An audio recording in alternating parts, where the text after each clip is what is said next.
You're listening to WZYE 95.9 FM. You are listening to WZYE 95.9 FM, the most influential name in Caribbean radio in the tri-state area.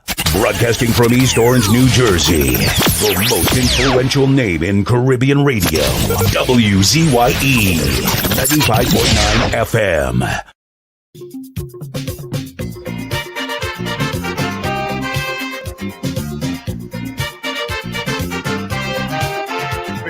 A chance.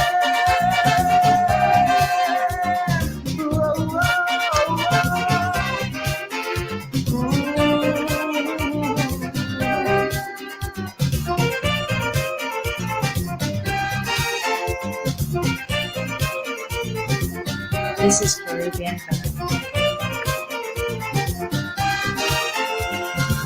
I want to come home and live again, but I hear the country so hard. I'm so hurt I can't stand the pain. Cause how I bust and I cried, I went out and tell the world my country. The life is so beautiful, happy. I come home, they tell me how it ain't easy. The pressure we getting now won't kill me. I hear they say the government, myself, tell them playing innocent, can't work. All who think the government, myself, join and get rid of them if they won't stop. Just tell them you want a change.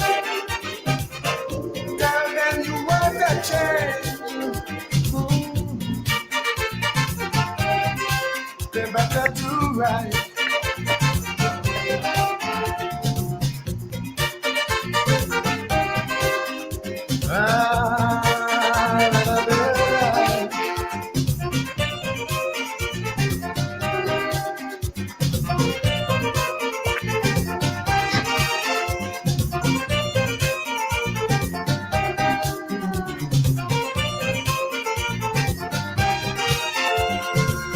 Nothing can keep me from this country, cause here is where I was born.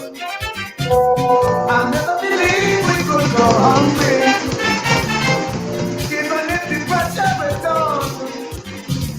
We were always a kind of love and together, but nowadays we fight and love each other. Who's to blame for bringing on the pressure? Let's make a change, depending now or never. I hear them say the government mess up. Tell them playing innocent, can't work. All who think the government mess up, join and get the rid of them, they won't stop. Just tell them you want a change. Tell them you want a change.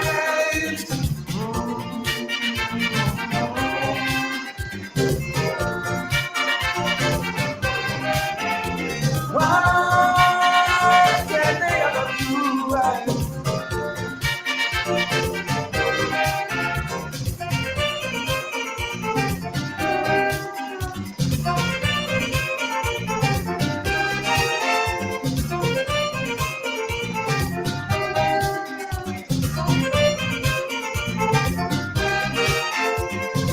We can't go on living on a promise. And that's what governments do. How much longer will they be dishonest? So many things they promise to you. Don't sit down and let them rule this country.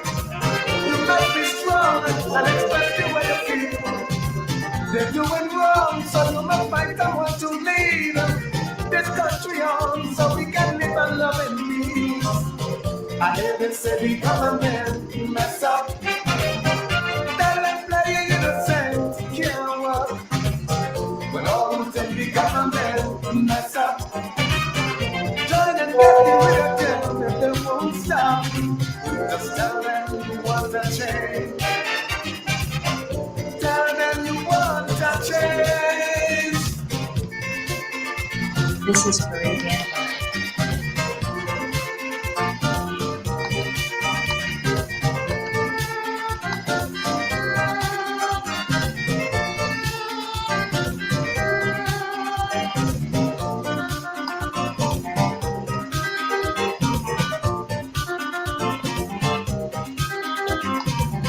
I hear they say the government mess up. Tell them playing innocent can't walk.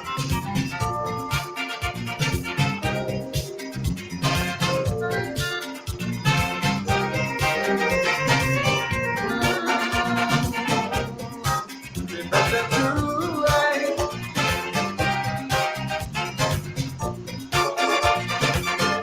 Tell them we want the change. Then they don't do right.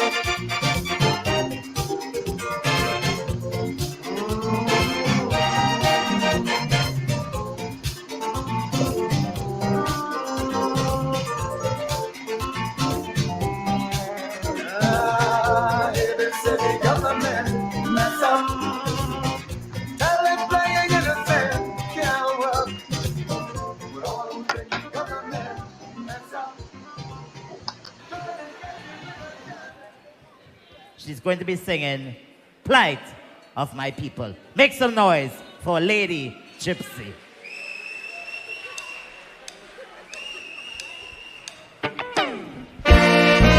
No plight of my people.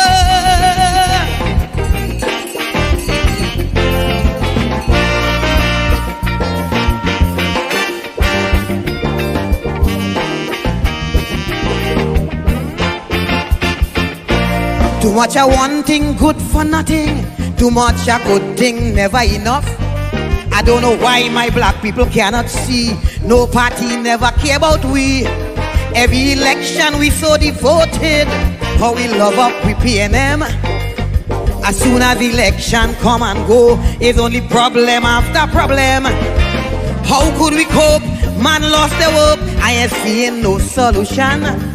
Every time PNM come in power, it takes a toll on black man. I don't want to sound like a racist, but this is what I can see. They just take care of the race, but they damn well know they have we.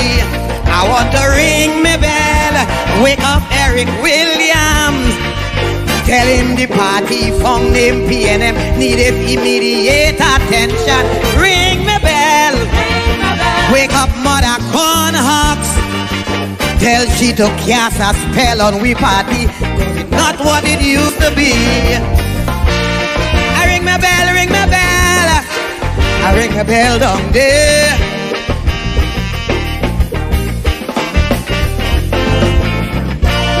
I ring my bell, ring my bell. I ring my bell down there. This thing is becoming out of hand. It's time this damn nonsense stop.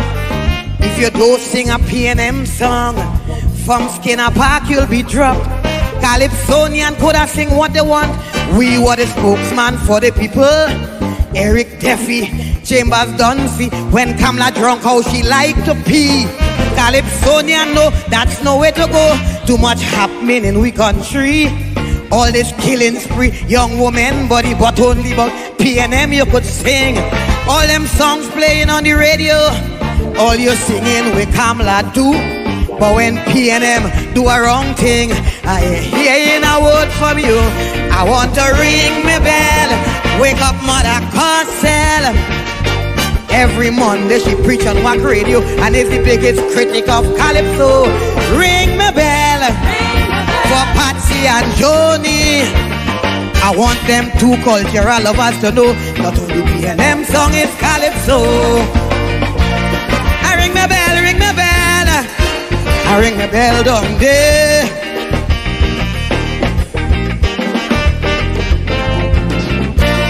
I ring my bell, ring my bell.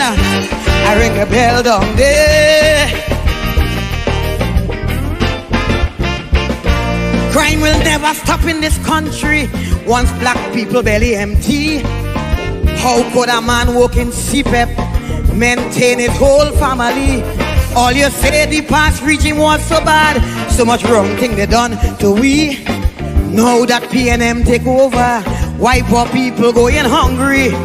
When PNM win, all African grin. Now we get back we country. All they doing is complaining and ain't doing nothing for we. The mess already made. Don't sit in the shade and ponder on we problem. Get off your ass and do it fast and find a way to solve them. I want to ring my bell, wake up Randolph Burrows. Tell him among all past police commissioners, up to now it he I prefer. Ring my bell, wake up the Lord Bryna. Tell him the state of Calypso today is a good thing he passed away.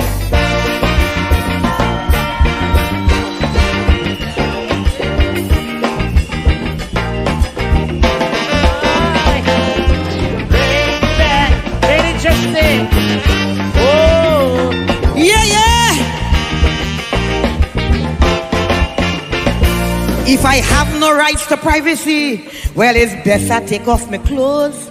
Please apologize, Mr. AG, for uttering those silly words. When Munilal say, hush your stink mouth, the whole country come down on he. Nobody tell him but nothing for calling a man stupidity.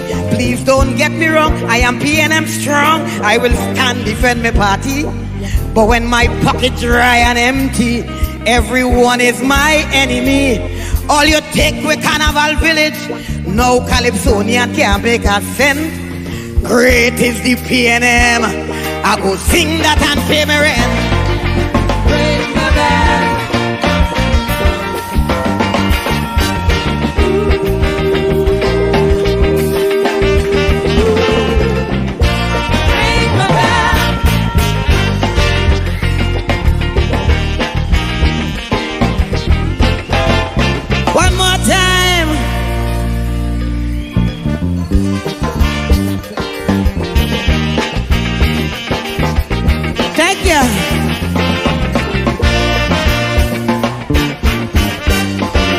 We're gonna take down this one. I want to hear this. So much of educated black people that was born here in this island, because lack of opportunity migrated to a foreign land. When I was small, in every school hall, Eric Williams' face you could see. Now every 5 years a new PNM, you can't identify nobody. When UNC was there, Barack Podebe, they take care of their people. Why you can't do the same thing and stop African from seeing trouble? PNM come and PNM go, it's the same plight of my people.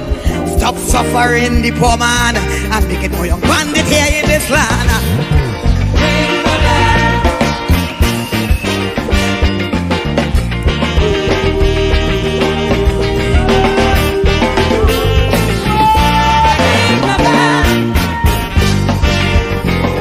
What is the difference between the ordinary thief and a political thief?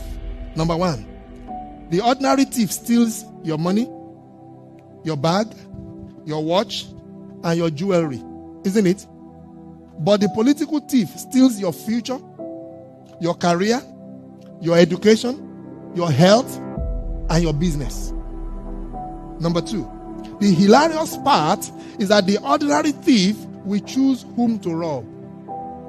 But you are the one who choose the political thief to rob you. Because we choose them. We vote them. We blindly say we are not blind. Who is deceiving who? The ridiculous part of the whole issue is that we will fight to defend and protect our belongings from the ordinary thief. Is it not? But we fight each other to defend and protect the political thief. Is that not what we do? Thugs will be fighting themselves to protect those that are stealing our career, stealing our joy, stealing our health, stealing our success. What a shame.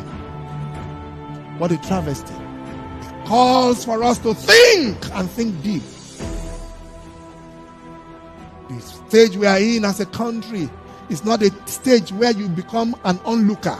You have become an onlooker for too long. You must get ready to put your hands to the plow and be part of the process. It's not just about PVC, carry PVC. You must be in the kitchen where it is being determined. You must be there where the decisions are being made. If we are there in our numbers, they cannot outnumber us. But you leave it aloof